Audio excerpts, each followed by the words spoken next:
What's up, everybody? Welcome back to Reading the Bible Together.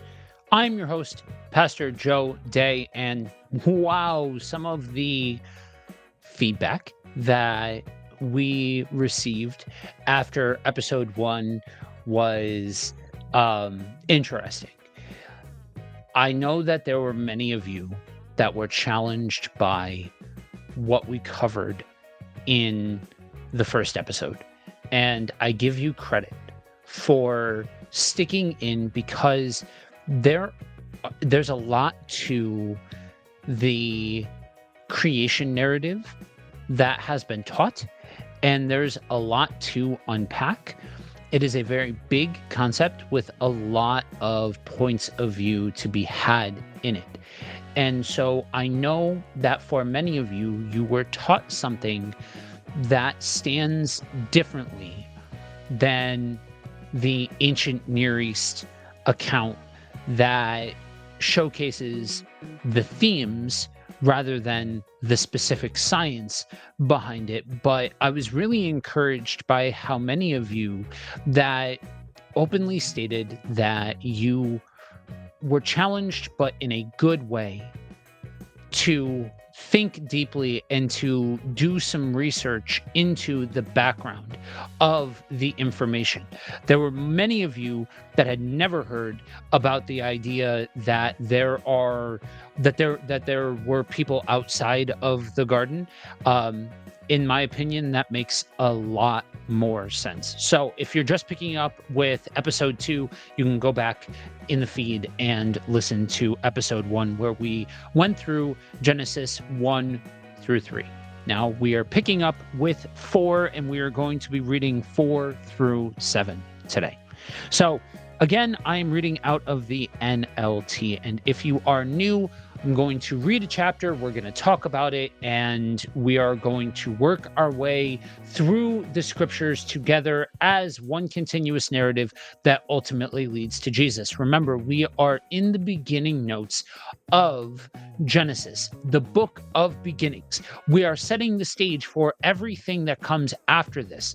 That's why this is some of the thickest weeds that we need to make our way through before we get to stuff that is at least more grounded, and in that way easier for us to process. So we are picking up with Genesis chapter 4. Now Adam and Eve had Adam had sexual relations with his wife Eve, and she became pregnant. When she gave birth to Cain, she said, "With the Lord's help, I have produced a man." Later, she gave birth to his brother and named him Abel.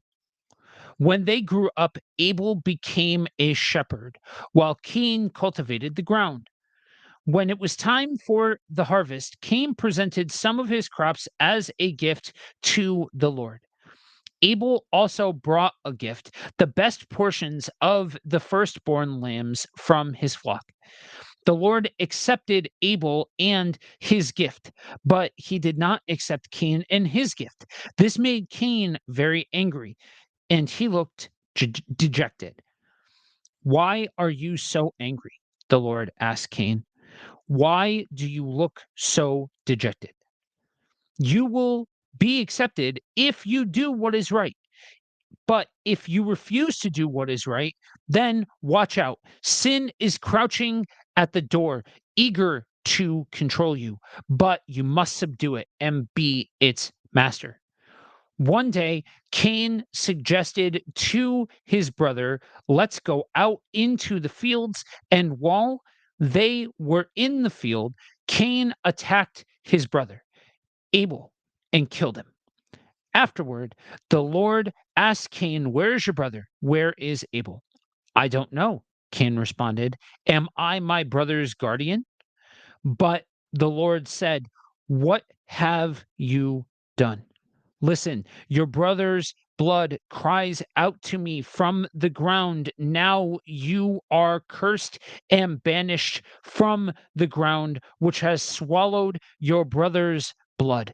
No longer will the ground yield good crops for you, no matter how hard you work. From now on, you will be a homeless wanderer on the earth. Cain replied to the Lord, "My punishment is too great for me to bear. You have banished me from the land and from your presence. You have made me a homeless wanderer. Anyone who finds me will kill me." The Lord replied, "No, for I will give a sevenfold punishment to anyone who kills you." Then the Lord put a mark on Cain to warn anyone who might try to kill him. So Cain left the Lord's presence and settled in the land of Nod, east of Eden. Cain had sexual relations with his wife and became pregnant and gave birth to Enoch. Then Cain founded a city which he named Enoch after his son. Enoch had a son named Irad. Irad became the father of Mehujael. Mehujael became the father of Methuselah. Methuselah became the father of Lamech. Lamech married two women. The first was named Ada, and the second was Zillah. Ada gave birth to Jabal, who was the first of those who raised livestock and live in tents. His brother's name was Jubal, the first of all who play the harp and flute. Lamech's other wife, Zillah, gave birth to a son named Tubal Cain. He became an expert in forging tools of bronze and iron. Tubal Cain had a sister named Nama. One day, Lamech said to his wives, Ada and Zillah, "Hear my voice. Listen to me, you wives of Lamech. I have killed a man who attacked me, a young man who wounded me. If someone who kills Cain is punished 7 times, then the one who kills me will be punished 77 times." Adam had sexual relations with his wife again, and she gave birth to another son. She named him Seth, for she said, "God has granted me another son in place of Abel, whom Cain killed." When Seth grew up, he had a son named him Enosh. At at that time, people first began to worship the Lord by name. That's interesting. By name. So, a couple of things that need to be talked about that are just true of reading scripture. We need to be aware of the fact that this is based in a language that is not our own, that's not even based in the same roots as our language. And so you will hear me stumble and stutter, namely because I have a speech impediment. But I'm hoping to be an example for you all to understand that you do not need to sound perfect in order to read the scriptures. And there's power in reading the scriptures out loud because that is the context that these were originally written in to be orated to an audience. And so I encourage any of you, do not be put off by the complexity of the names. The next point that I want to raise is Enoch. Enoch is a controversial figure. Maybe some of you have heard of the book of Enoch or the books of Enoch.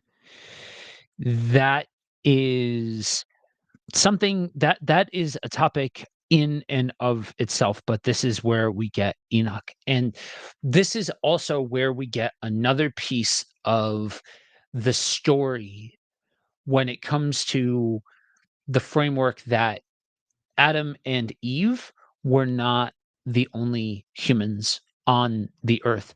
One of the big questions that tends to arise from this section of scripture is, so at what point is incest wrong? At what point is incest creating genetic abnormalities? And at what point do we see the shift to the modern science that we have that has been proven to be true about incest? Now, that's where we start to deviate from this idea where Adam and Eve were the only humans, because it makes a lot more sense if we say that Cain killed his brother and then went off and married somebody outside of Eden, outside of the people that were his family. And so I don't think we need to overcomplicate with trying to wrap our mind around incest and when it became right or wrong or anything else like that, and just simply state there were other humans. So, Genesis 4 as a whole, in the context of the ancient world, tells the story of Cain and Abel, highlighting the consequences of sin and the early development of human society, including agriculture, music, and metalworking, all while demonstrating the persistence of conflict and violence. So after the expulsion from the Garden of Eden, Adam and Eve have two sons, Cain, meaning possession, and Abel, meaning vanity, who are both farmers. Both Cain and Abel bring offerings to God, but God favors Abel's offering of the fat portions from the firstborn of the flock over Cain's offering of the fruit of the ground. Cain is angered by God's preference, becomes jealous, and murders Abel. And then we get God's judgment, and then Cain's descendants, and then the birth of Seth. So, what we get here is the nature of and concept of sin as a force that corrupts human relationship and leads to violence and destruction. We get this idea that humans have the ability to choose an evil act that's different than sin nature, because we're not talking about total depravity. We're not talking about this concept that people are inherently bad. We covered in Genesis 1 that humans are inherently cherished and loved and valued by God. That is part of being an image bearer. But we have here the fact that there is a persistence of conflict in all of this. And so the big picture of the distinction between the two different acts of worship from Cain and Abel is the importance of faith. Abel's offering is seen as an act of faith, while Cain's offering is seen as a lack of faith, highlighting the importance of faith in God, trust in God. And so again, we have a type and shadow here, where the story of Cain and Abel foreshadows the coming of a redeemer who will ultimately defeat sin and death, a concept that is starting to be fleshed out even here. And so we jump over to Genesis 5, the descendants of Adam. This is the written account of the descendants of Adam. When God created human beings, he made them to be like himself. He created them male and female, and he blessed them and called them human. When Adam was 130 years old, he became the father of a son who was just like him in his very image. He named his son Seth. After the birth of Seth, Adam lived another 800 years, and he had other sons and daughters.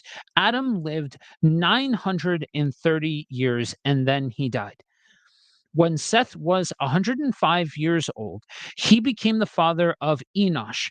After the birth of Enosh, Seth lived another 807 years, and he had other sons and daughters. Seth lived 912 years, and then he died. When Enosh was 90 years old, he became the father of Kenan. After the birth of Kenan, Enosh lived another 815 years, and he had other sons and daughters. Enosh lived 905 years, and then he died. When Kenan was 70 years old, he became the father of Mahalalel. After the birth of Mahalalel, Kenan lived another 840 years, and he had other sons and daughters. Kenan lived 910 years, and then he died. When Mahalalel was 65 years old, he became the father of Jared. After the birth of Jared, Mahalalel lived another 830 years, and he had other sons and daughters. Mahalalel lived 895 years, and then he died. When Jared was 162 years old, he became the father of Enoch. After the birth of Enoch, Jared lived another 800 years, and he had other sons and daughters. Jared lived 962 years, and then he died. When Enoch was 65 years old, he became the father of Methuselah. After the birth of Methuselah, Enoch lived in close relationship with God for another 300 years, and he had other sons and daughters. Enoch lived 365 years, walking in close fellowship with God. Then one day he disappeared because God took him. When Methuselah was 187 years old, he became the father of Lamech. After the birth of Lamech, Methuselah lived another 782 years, and he had other sons and daughters. Methuselah lived 969 years, and then he died. When Lamech was 182 years old, he became the father of a son. Lamech named his son Noah, for he said, "May he bring us relief from our work and painful labor of farming this ground that the Lord had cursed." After the birth of Noah, Lamech lived another 595 years, and he had other sons and daughters. Lamech lived 777 years, and then he died. After Noah was 500 years old, he became the father of Shem, Ham, and Japheth. So obviously, a a notable name in biblical history, Noah. So we get the descendants from Adam to Noah, which genealogy is a weird thing in the scriptures because generally when you're getting genealogies, it is specifically geared towards something. You notice how there are very specific figures that are mentioned, including Enoch, in all of this. And so we have a genealogy tracing humanity's lineage from Adam to Noah that would have been understood in the ancient world as a record of God's plan and the continuity of his promise through the line of Seth, contrasting it with the ungodly line of Cain. It also highlights the exceptional cases of Enoch and Methuselah and introduces Noah and his sons who would play key figures going forward. So, in the ancient world, genealogies aren't just a list of names. They're considered vital historical records tracing the lineage of rulers, families, and even nations. Genesis 5 would have been seen as a foundational account of humanity's origins and development. One thing that should be noted is the exceptionally long lifespans that are mentioned throughout this chapter. That would have been a source of wonder and perhaps even a reflection of the divine nature of the patriarchs. And so we jump into Genesis 6. Then the people began to multiply on the earth, and daughters were born to them. The sons of God saw the beautiful women and took any they wanted as their wives.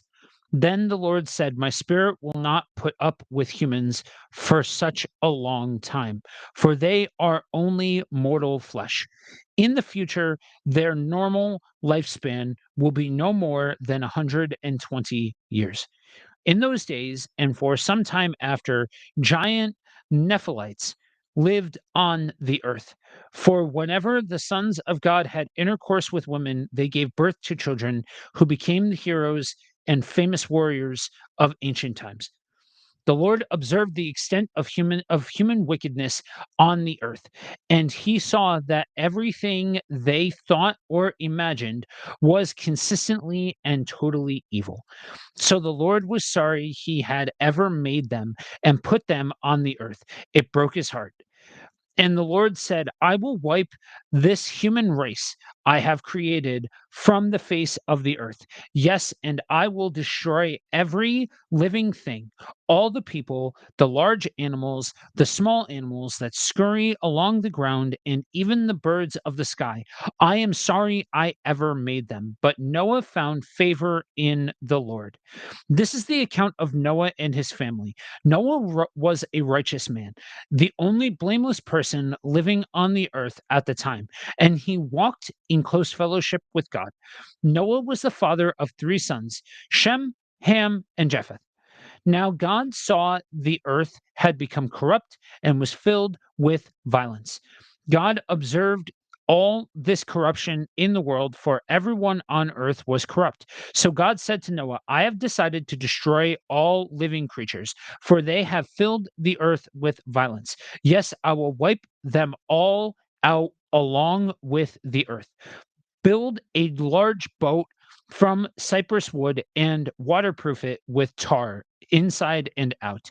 Then construct decks and stalls throughout the interior.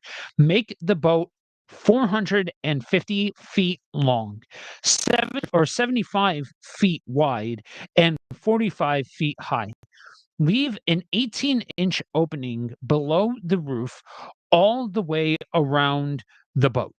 Put the door on the side and build three decks inside the boat, lower, middle, and upper. Look, I am about to cover the earth with a flood that will destroy every living thing that breathes. Everything on earth will die, but I will confirm my covenant with you. So enter the boat, you and your wife and your sons and their wives. Bring a pair of every kind of animal, male and female, into the boat with you to keep them alive during the flood. Pairs of every bird, every kind of animal, and every kind of small animal that scurries along the ground will come to you to be kept alive. And be sure to take on board enough food for your family and for all the animals. So Noah did everything as God had commanded. Okay. So this is where we run into a little bit of trouble as far as the actual idea of an old Earth, a young Earth, and all of that sort of jazz. If this is a young Earth, then we need to explain dinosaurs. That's just honestly the truth.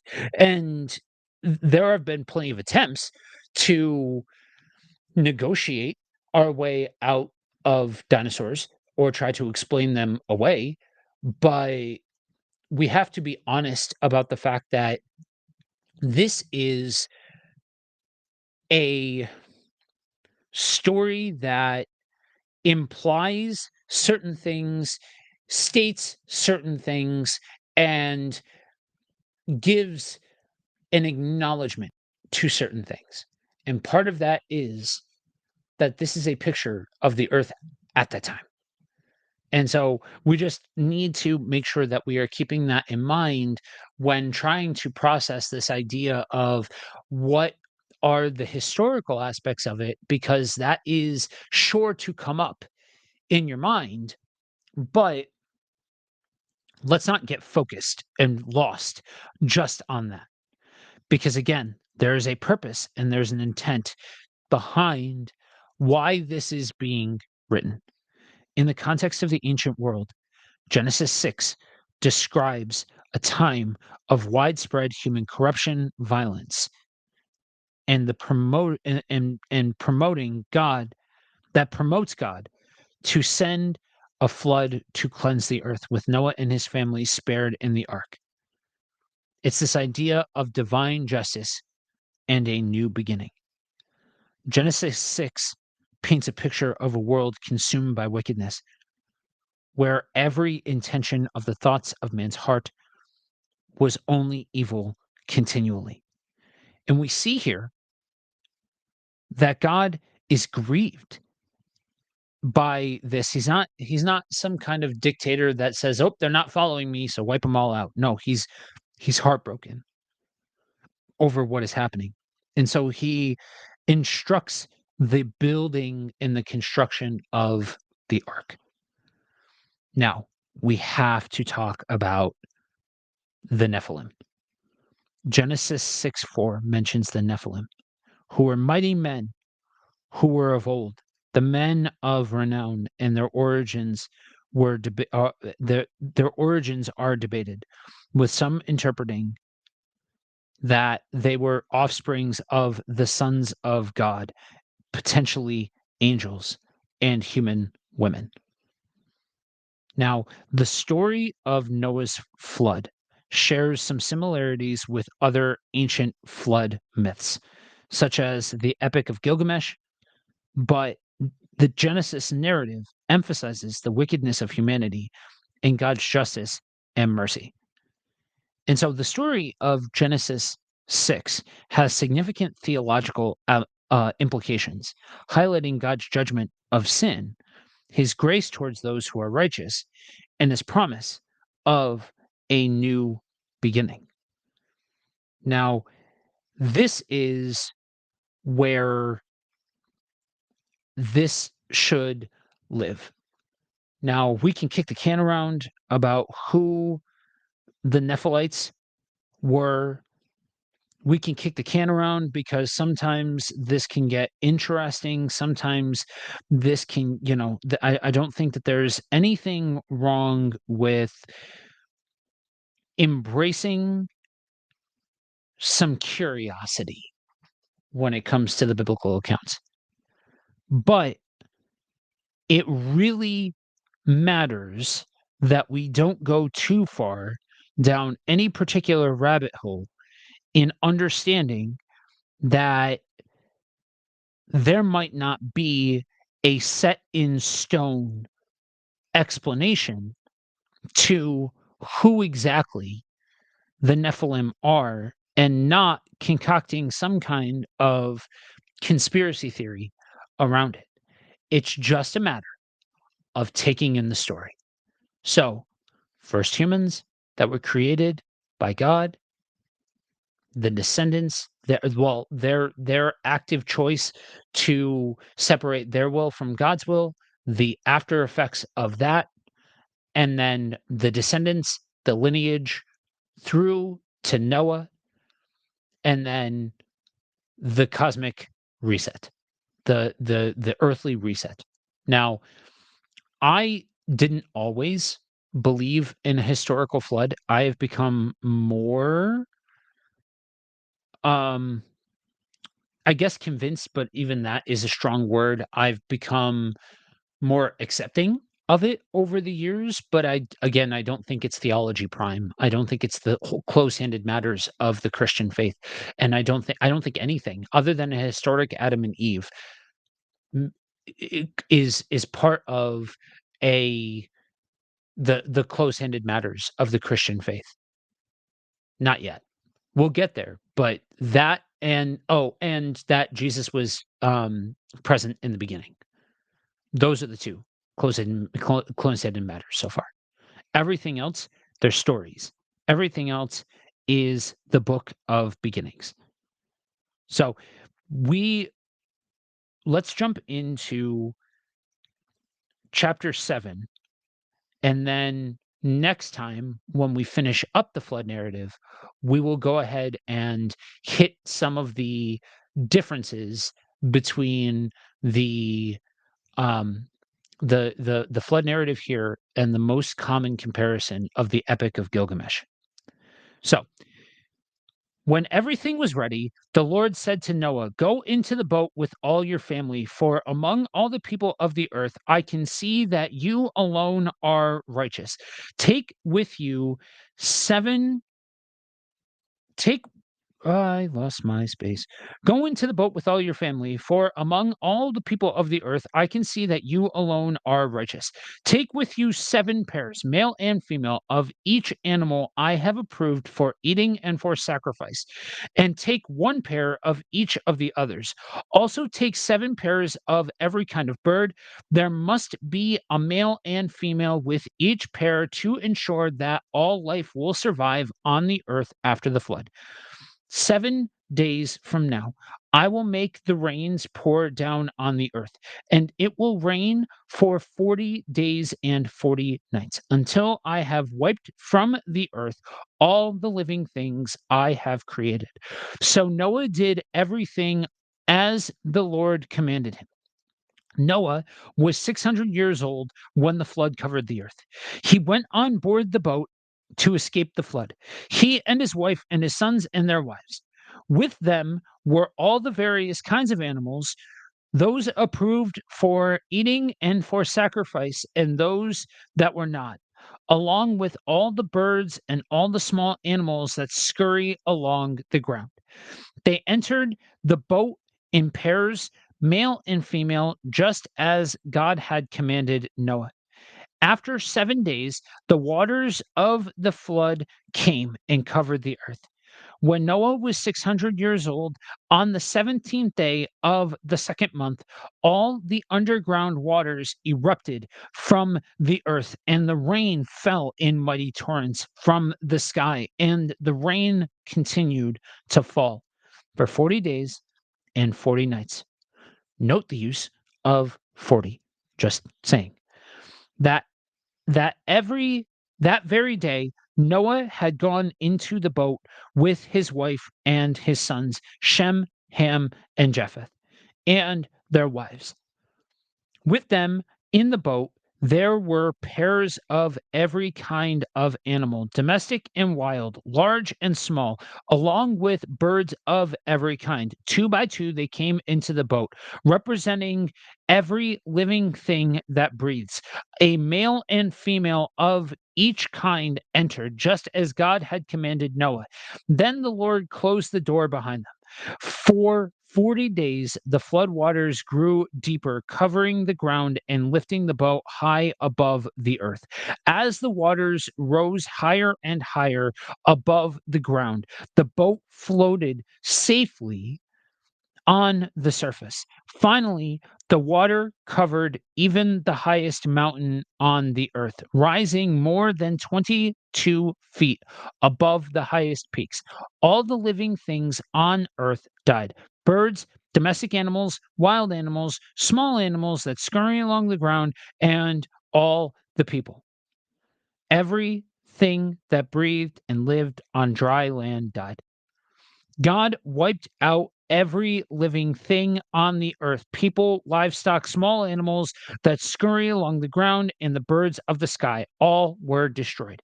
The only people who survived were Noah and those with him in the boat. And the floodwaters covered the earth for 150 days. Now, this is where we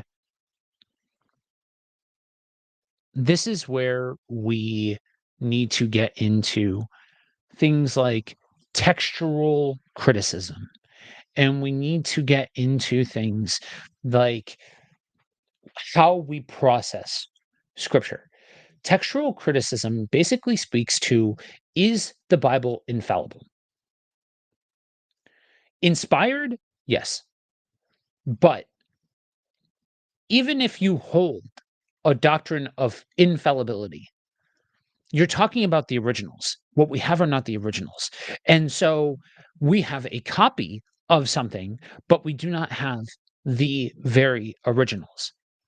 So that, coupled with understanding the purpose and intent of what we are hearing, that the world descended back into chaos and God is restoring order and divine justice, we need to keep those things in mind as we process something like the flood and keep an open mind to the fact that we are getting these origin stories that can be interpreted a multiplicity of ways. But ultimately, we have to remember, what is the point and purpose of all of it? What is the point and purpose of what we are reading? And not get lost in the minutia and the details, because that is us trying to read a post enlightenment mindset on a very ancient text. All right. With that, that's it. That's all. That's a wrap. Go ahead, leave any questions that you may have down below, and we will pick up next time with the rest of the flood narrative. But until then, remember, you are prayed for, you are loved deeply. All right. Peace.